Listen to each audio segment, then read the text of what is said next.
Hello everybody, and I wanted to show you a small tutorial and experiment how to install Debian Wheezy release candidate 1 on a virtual machine and in a slightly different than the standard setup.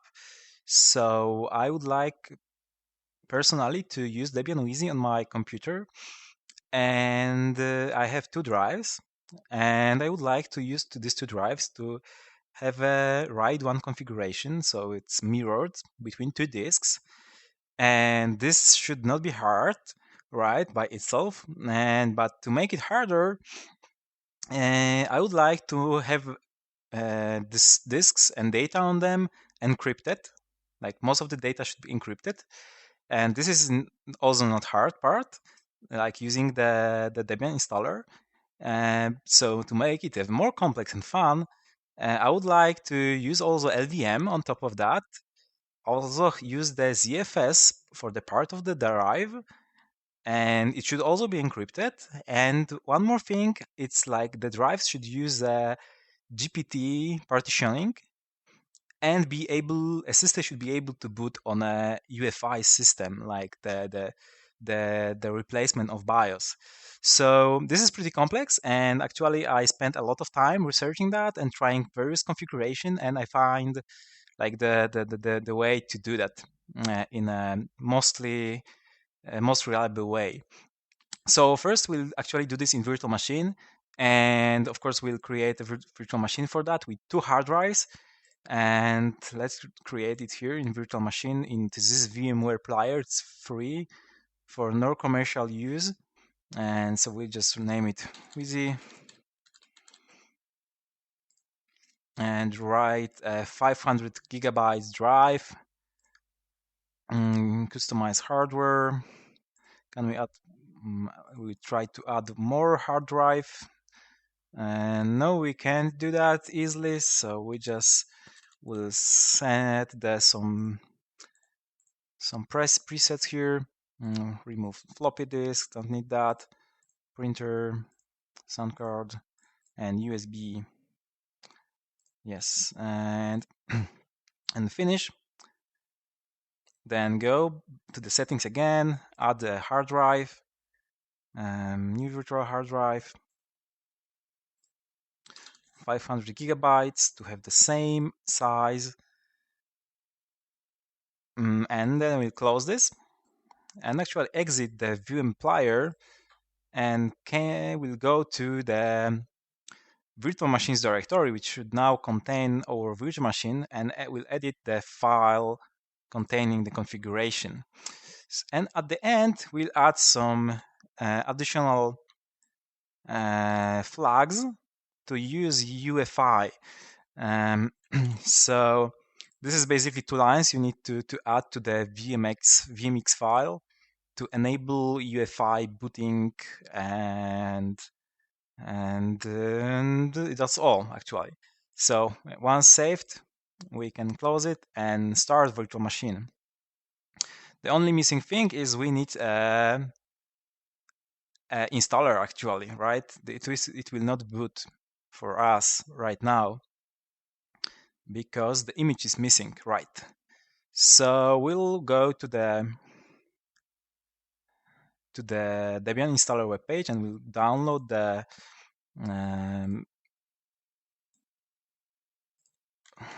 installer itself, the first CD, or actually we'll download the net install, which should be very, very small. So we'll just save it somewhere, wait it to completion, and I will skip to moment where it's finished. Okay, and we are back, and as you can see, the file is finishing downloading. It's done. We'll close that, and we'll try to actually adding this image to virtual machine. It should be somewhere, and use that one and connect it actually, and reboot machine.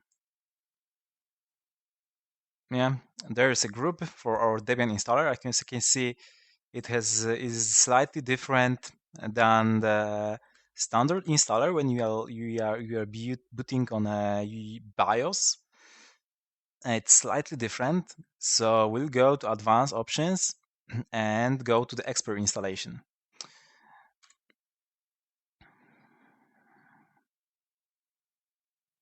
Okay, and I will quickly skip over some settings, leaving mostly default everything.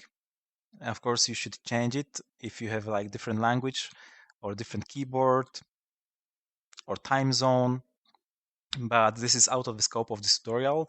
This is pretty standard Debian installer stuff. We'll just skip quickly to the partitioning. Okay, and we are now back to Debian installer. I finished the network configuration, hostname, passwords, and loaded some components, and now we'll detect the disks. It should detect 2 disks, and we'll go to partitioning, which will just load some components, and we'll go to manual partitioning. Yeah, so we have now 2 disks, and we'll just create a partitions on both of disks to have them the same size and same configuration. So first, we create a new partition table on each of disks. It will be of GPT type. Then on each of the partitions, we'll create a small partitions about 256 megabytes. I'm just doing this for my convenience at the beginning, and we'll make them EFI boot partition. So this is special partition which will contain some files for actually bootstrapping the boot process. They might be much smaller than 256 megabytes, but like just 10 megabytes will probably suffice. But yeah, just for safety, I'm using slightly bigger ones, and I just created 2. One on the first disk and one on the second, exactly same size and the same type. Next, we'll create actually a boot partition for GRUB containing our kernels and group modules and configuration. So the same, I create slightly bigger one, 500 megabyte, because I like to experiment with various kernels and debug kernels and own compilation stuff. So it will be obviously X4. It will be mounted in /boot, and we are done here, right?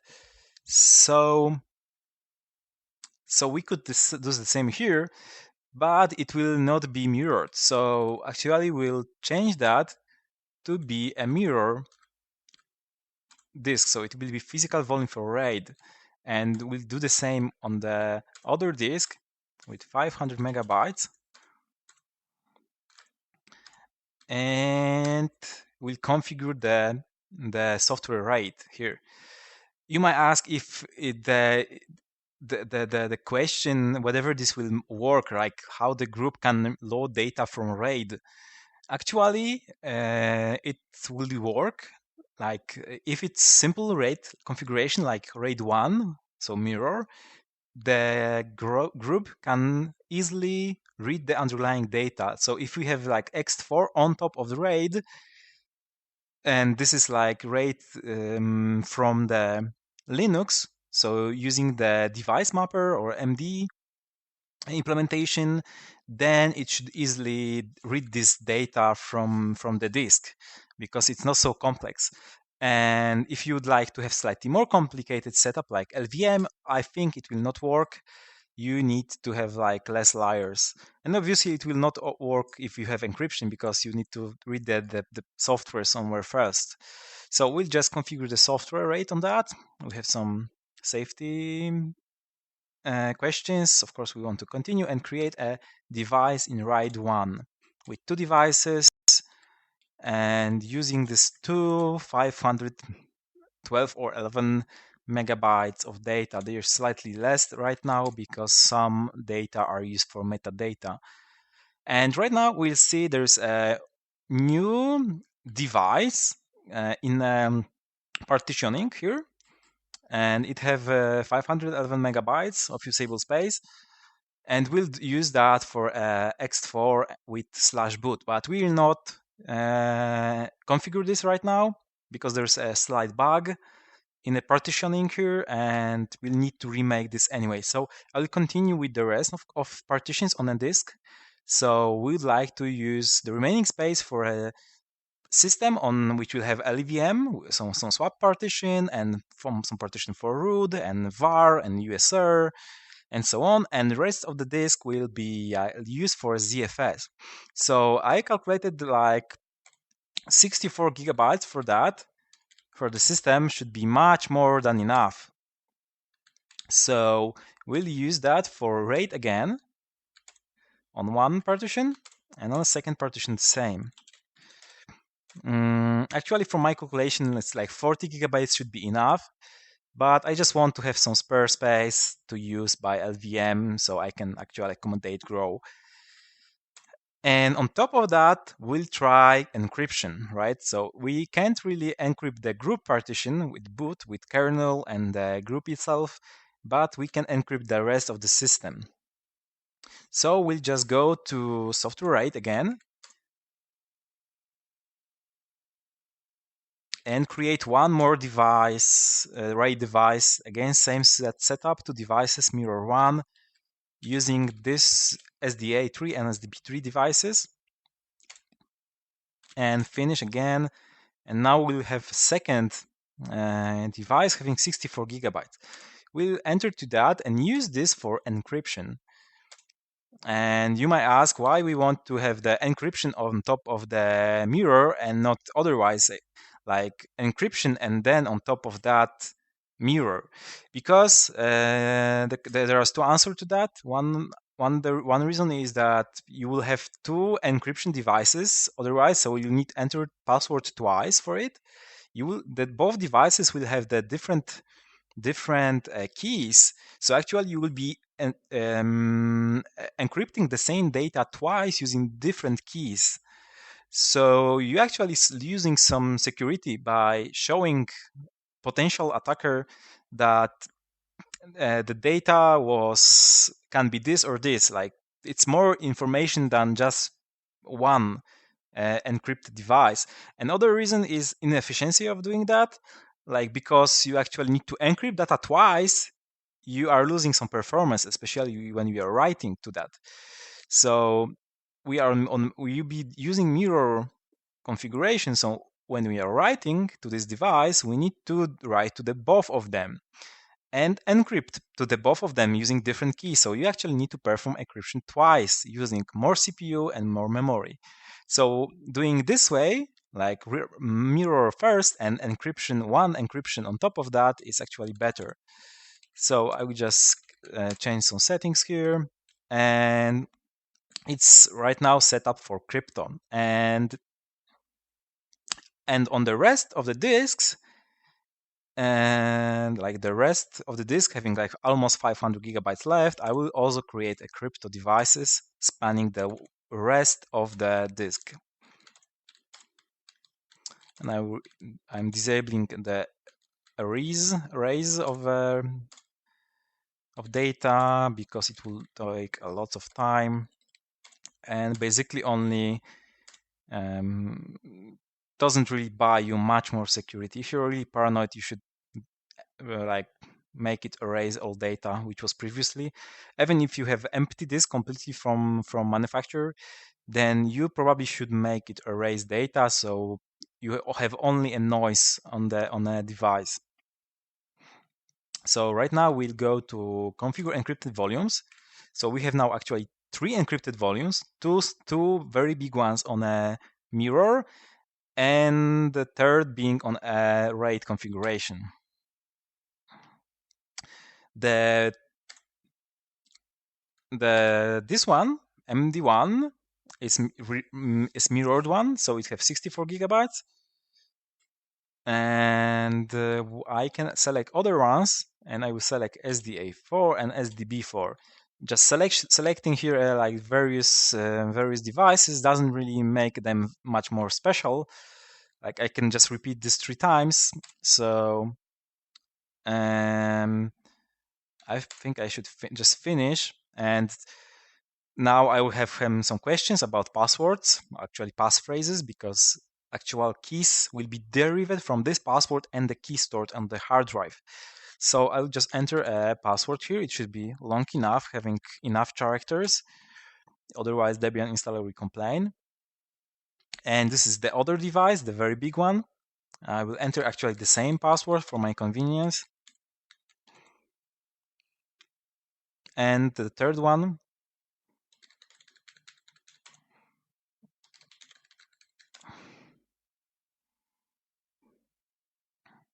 And we'll be back into partitioning, I think, yes, with some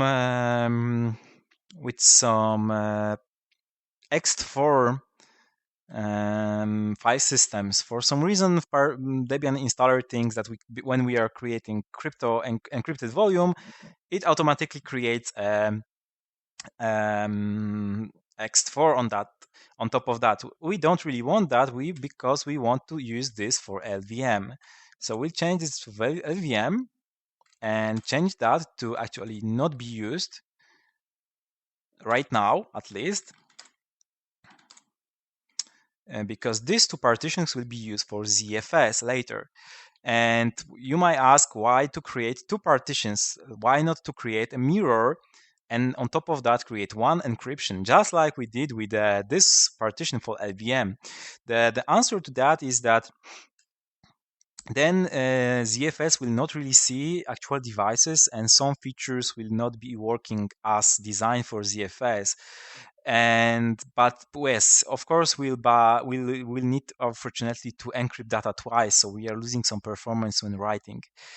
But like there is a implementation of ZFS native encryption on the file system level, so you can actually select what you want to encrypt on the file system on dataset basis, like encrypt just this or encrypt this much stronger using much stronger encryption algorithm, or do not encrypt this dataset, and so on and so on. The same for volumes.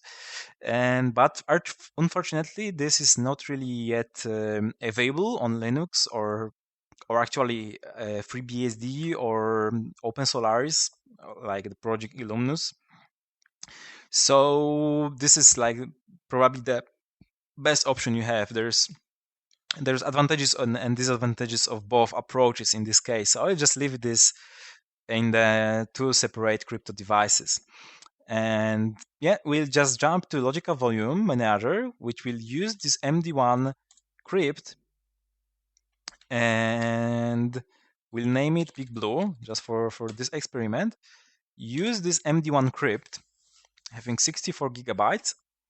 And MD1 crypt is, as you can guess, it's a decrypted device of the MD1, which is, as you know, a mirror of two devices. So we just select that and then create some logical volumes on top of that. So we'll select volume group Big Blue. We'll create volume name root. I think 2 gigabytes is more than enough. We'll create swap, let's say 8 gigabytes. And USR, let's say 24 gigabytes. And logical volume var, let's make it 5 gigabytes. And let's say TMP, and make it, let's say 4 gigabytes. Yeah. And just we'll see the details here. We have created basic partitions. I did not create a home partition here, as you can see. I have still some space for home partition, but I actually would like to have home partition on my ZFS, so I will just skip that.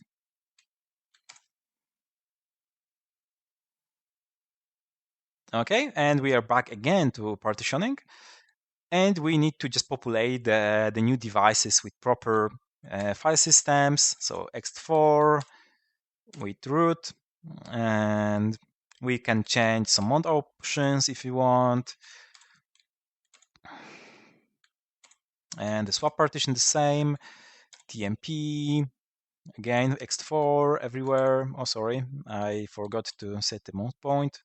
So mount point TMP for temporary files, USR, ext4, just make it USR, and say no device or something, and no time or real time, because this is accessed a lot. And var will make this ext4, mount point the same, mount options, let's say no dev and the real time, and done. And the last one, which is missing here, is the small partition we left here for boot partition. So this is the one based on the second partition on both drive, which is unencrypted. So we just create here a ext4 in a boot, and we'll just left if everything as it is. So as you can see, again, these two partitions was again changed to ext4. This is a bug. Just again make it to not, the installer make it to not use it. We want it to be completely clear. And this is all. I will just scroll a bit to show you everything. So we have two disks with FE boot partition, like having 200 megabytes, 255 or something. Then we have two devices for RAID, on top of which we have ext4 with boot device, a boot partition, group boot partition, or slash boot partition. And then we have 64 gigabytes of two devices, 64 gigabytes on each disk for RAID, on top of which we have crypto, on top of which we have LVM somewhere here, and on top of which we have logical volumes, which are listed here. So, and the rest of this will be just a crypto, which will be later used for ZFS. And we'll just finish that, confirm everything. The file systems will be created for us.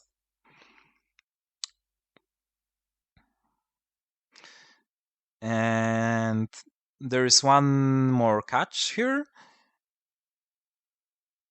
and which I will just investigate quickly. So yeah, we can install the base system. So actually I will quickly jump to console here, and I'll press Alt F2 and show you various configuration files or status. So we have the two RAIDs, one on SDB2 and SDA2, and second one on SDB3 and SDA3. Is very, very, very understandable.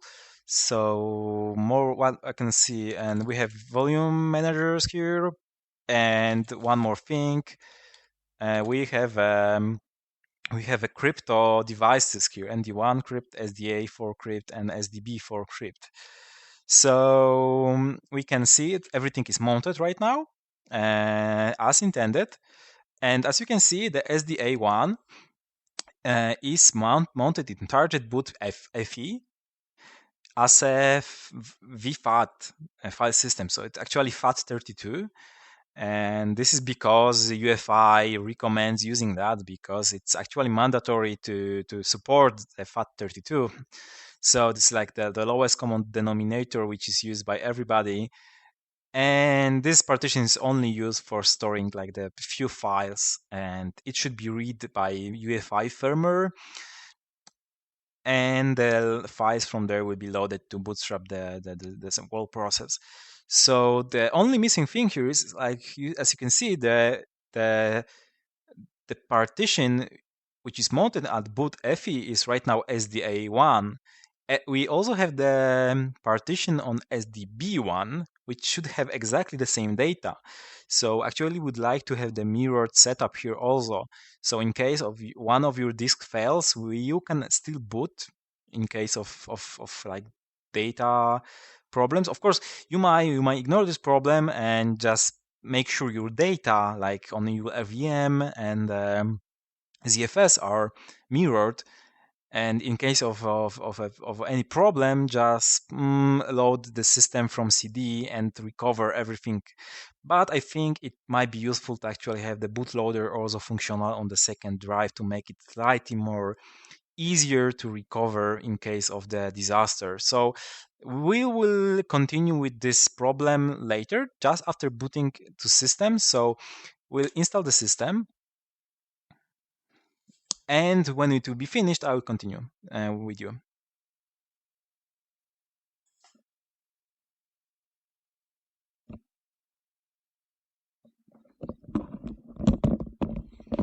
Okay, so I just installed base system configure package manager and selected some software without the desktop environment just to make it faster.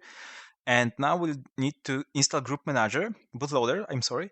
And normally when you'll be loading the Debian installer on a PC, like the having the E3386 architecture, like any 32-bit Intel, or AMD 64, so also like 64-bit Intels or AMDs, then you will have two choices here. It would be GRUB or Lilo, or and then the third choice, continue without bootloader, which will install the proper bootloader on your hard drives. And this is called also GRUB, as you can see, but it's slightly different version of GRUB. So this one is prepared to use UEFI boot procedure, and actually the package name is called it's a group EFI IMD64 or something like that. So because you actually can have a different kind of bootloaders on your machine than like if you have a Debian installer for IMD64, your UEFI installation might actually be 32 bits, which is actually the case for the Mac computers, Apple computers. So yeah, this might be handful, and we'll just install that. It should work perfectly. It will just find the first device on the system and install the proper files to this system partition. And of course, we'd like to make sure that the other disk also have the same partition, the same data, so we can recover. I will just handle that after rebooting. So we'll just finish, and a few last questions will be asked here.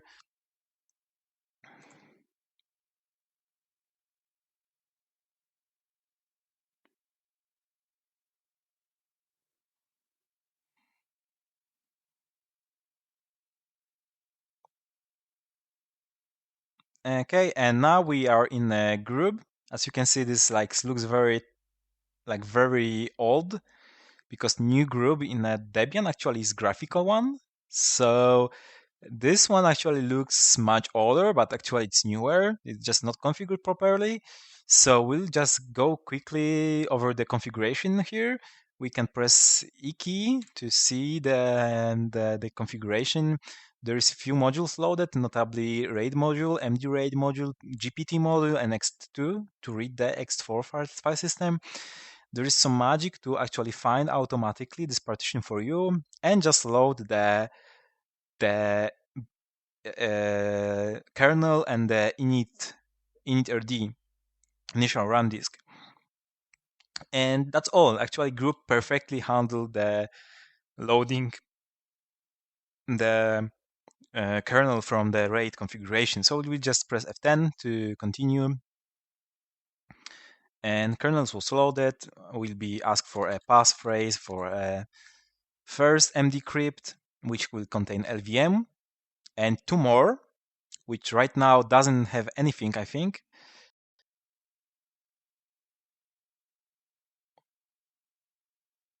Actually, we was not asked about that anyway. So we'll just log into the system, see everything is mounted, including the boot EFI file system, which contains few files, actually one file. And we would like to make everything mirrored. So right now we have the LVM mirrored between two disks. We have the same for a GRUB, which is in dev MD0. It's also mirrored. And one remaining thing to make sure that every time you update your system, you have the same data on both. We would like to have mirrored boot EFI, like right now being on dev SDA1. So there is few ways to do that. Right now I'll just unmode the partition. make a copy of the dev SDA1 to dev SDB1.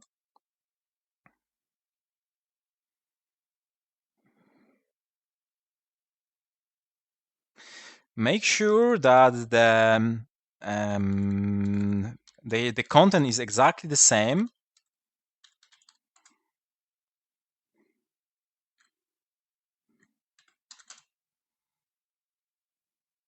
As you can see, it's exactly the same. So we have the same size and the same data under the hood.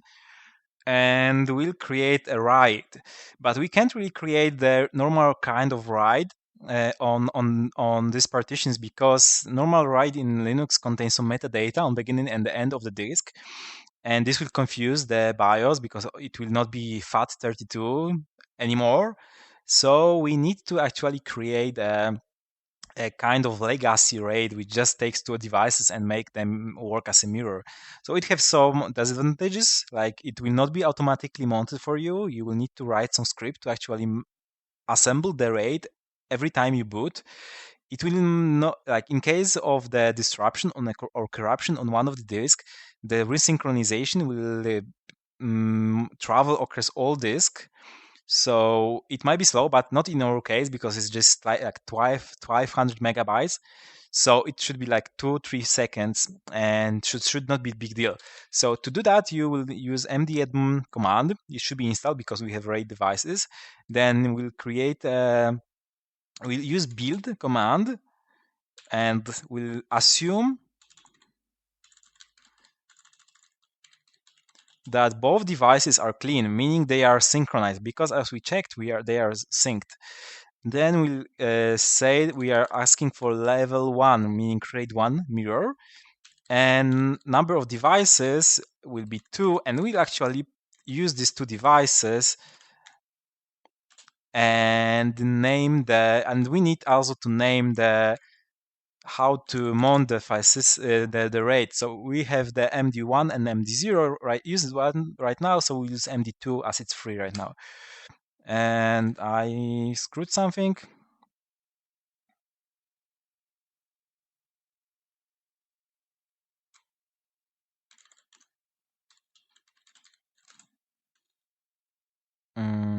Let's skip that right now. Maybe it's not needed.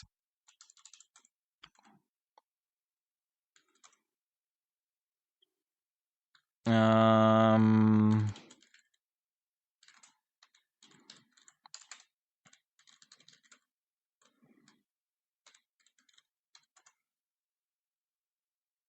yeah, of course, it's not NAM devices, but RAID devices, because there's a RAID active devices and spare devices, which might be added later. So we'll just say, okay, it might be. It looks that SD. Of course, we are wrong. We are not using proper partition. Of course, it's. I think I actually screwed up. No, I'm not screwed up. We were using SDA1 and SDB1, so of course it should be SDA1 and SDB1. Hopefully, I didn't destroy SDB1, SDB2, and SDA2, which is a RAID for a boot partition /boot partition. So we'll use this one. It should say that everything is correct, and there is active RAID 1 on SDB1 and SDA1. We can verify that the data there are the same. Again, we'll try the SDB1, for example, and MD2 to check that the data are exactly the same, and they are. So we can now mount this file system in a boot EFI without any issues. So to make it persistent, we actually will tweak few things. We'll go to FS tab, and instead of relying on UEFI, which will break if we will leave it, because right now the 3 partitions have the same UEFI: SDA1, SDB1, and MD2. So we need to specify exactly what we want. And we'll just copy everything here and close it. So And other thing which we need to fix is assembling this array every time we boot. So we actually need to save this command somewhere. I will prefer to do it in md-adm raid ini script. So we'll just add this, edit this script. It's not the best idea, the best way to do that, but I think it should just work, and it's not a big issue. We'll put it somewhere here. Let's say,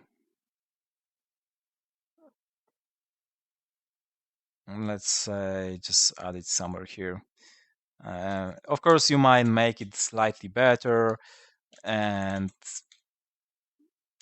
but just make it this way. And for safety, we'll actually unmount it to make sure it will be mounted the next time. So right now, I will just reboot system. The actual array should be disassembled automatically. So you don't need to create a similar command for stopping the MD2. As you can see, the MD2 was stopped automatically without actually touching it. And again, the password, wrong password. This one is for LVM.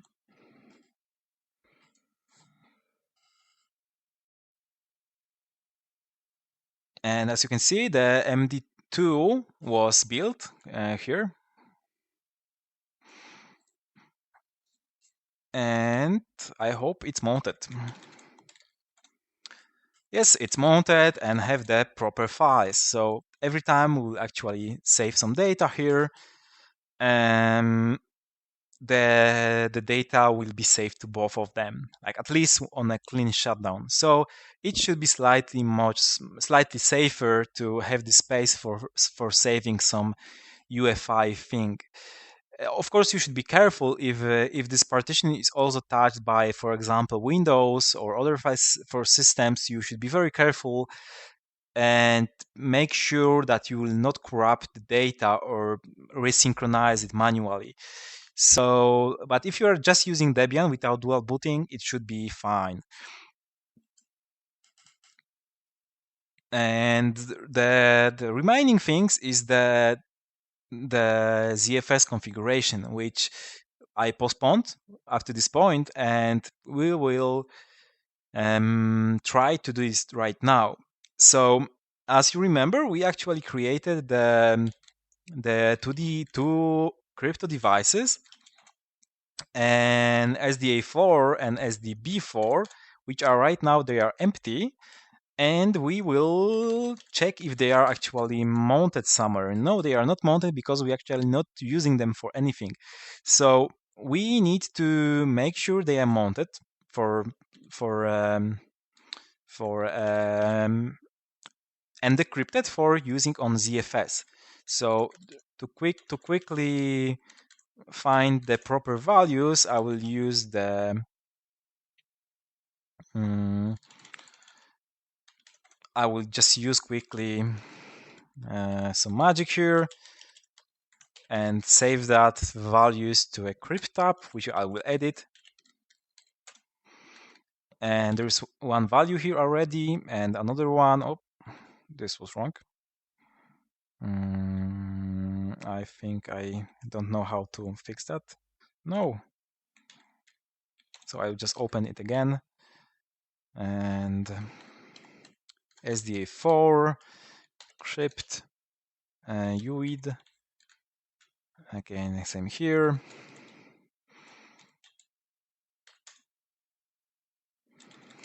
For SDB4, crypt. And at the end, some options.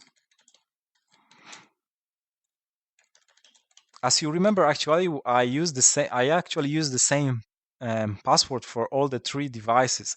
So if there is any trick to actually make you enter one password and reuse it for other ones, like by using some options here, I would be glad to hear about it because it will just save me typing this 3 times. So I'll just do this and actually reboot. Why not?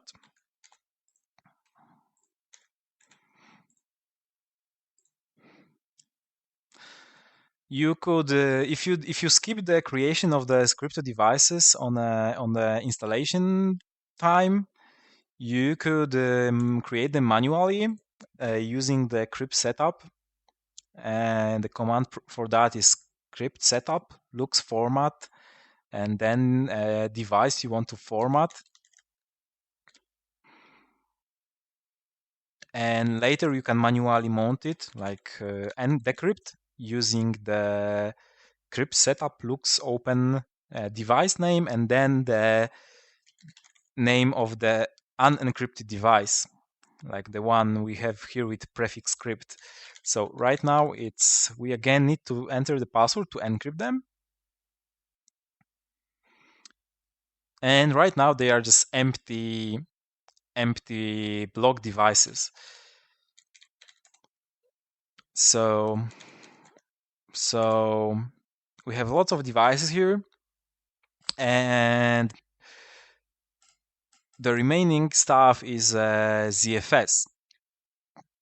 So there is no ZFS available directly in Linux right now, like from out of the box.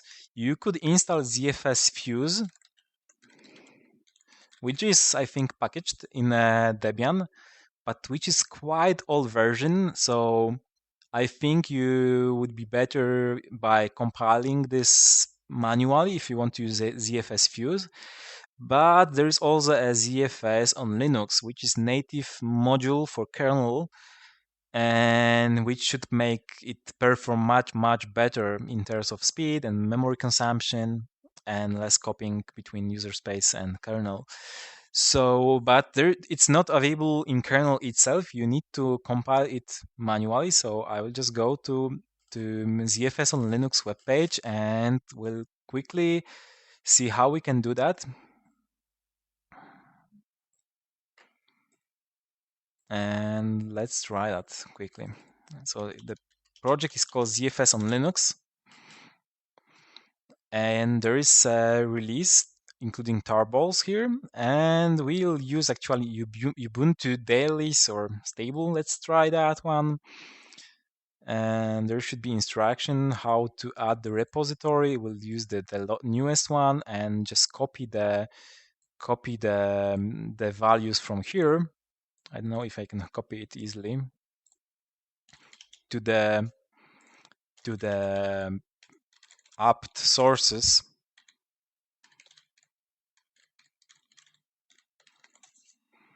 I'm not sure how I can do that. I'm not familiar with the VMware. So I think I need actually to manually write it. So it's I will just move the box here and I will write it down manually.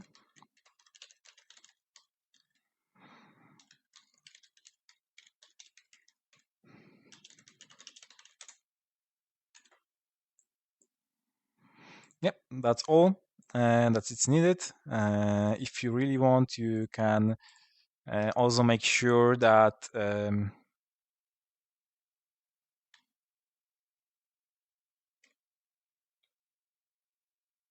I think there's something wrong.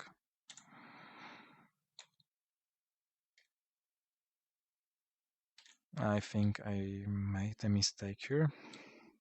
Maybe list D, of course, sorry.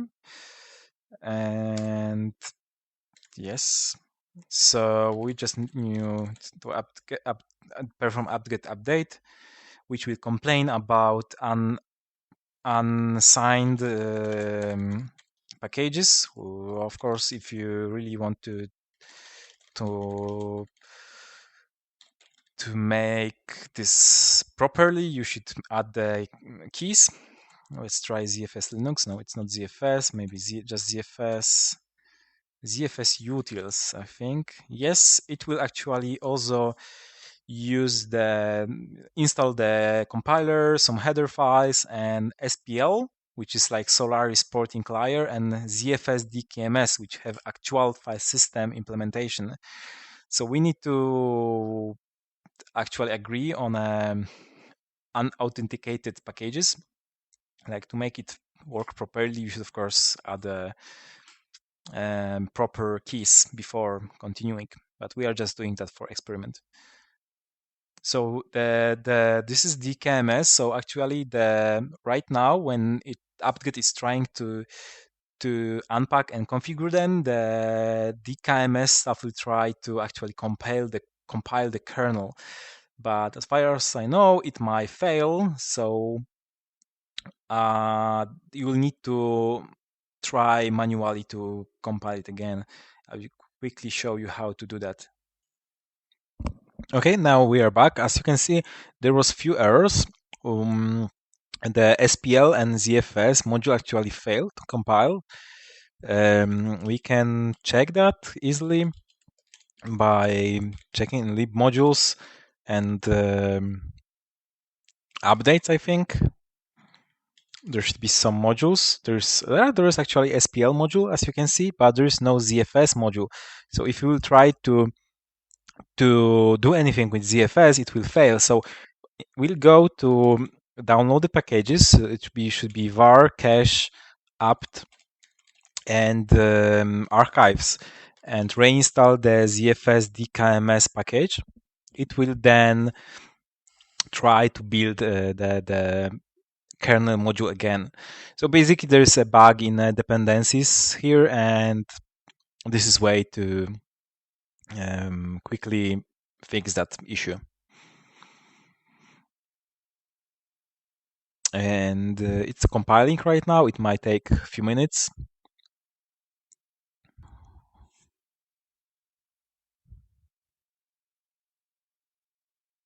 Okay, modules finished compiling and installing. So let's try again ZFS list. Okay, there's no error anymore. So we can actually right now use zpool and ZFS commands. So if you're not familiar with ZFS, there's basically two commands which you use with that. There's a zpool for managing actual device and ZFS for managing the data sets and volumes on top of the zpool. So we need to create a pool. We'll call it let's say big blue, big tank, for example. And it will consist of two devices in mirror configuration. So it will be mirror dev as mapper SDA4 crypt and dev mapper SDB crypt. And we'll add some options here, and just to make it use compression by default, and check some SAH to 506. Okay, and right now we have mounted a big tank here. By default, it's mounted in the same root directory. The name of the pool is. You can list all data sets. We have right now only one data set, and we would like to use that for a home partition. So we have actually home partition with a user here. So we'll move that to home local. Let's make it right, like we'll just preserve that and create a big tank home with bit home Movax 20H just for me, and create some, I don't know, downloads which should have like no compression actually, right? Or music which should also not have compression, but for example, I don't know, Maildir which should have compression, very, very strong compression. I don't mind it. And you can do the same for different things, like I don't know, my projects, which should have like normal compression. But let's say I'm really paranoid and I actually want to have this in 2 copies. So not only I want my dataset to be on two data device on 2 devices, but I also want to have this project files even replicated 2 times. So actually they will be 4 times. And sorry, this is a spam from the antivirus. And okay, and we can see that right now it's mounted in Big Tank Home. We need to change that to point somewhere else. So we should do mount point home.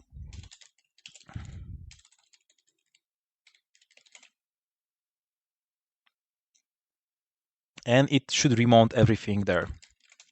Exactly. So we now have the similar setup as before.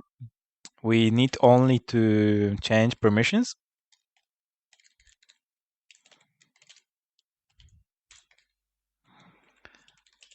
And copy some files from home local. So we have actually some files here, right? So we'll copy the all files here to real home. And let's see if it's there right now. And of course, we need to change permissions again, and it's there. So we can now log out and try logging in there, and everything is working. So it works pretty well. So, and this basically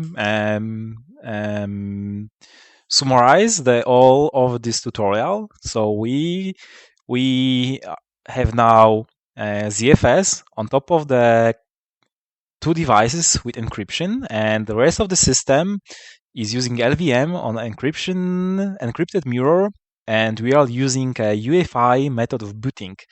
So this is like the quite complex setup, and I think this video tutorial was helpful for you and you find it useful. So thank you for watching, and please leave comment below. Okay, so I just want to remind one more thing you might find missing. So apparently ZFS is not automatically mounting the file systems after reboot. So you need to go and edit etc's default ZFS file and change ZFS mount variable to yes, and this should make it work. Just reboot everything.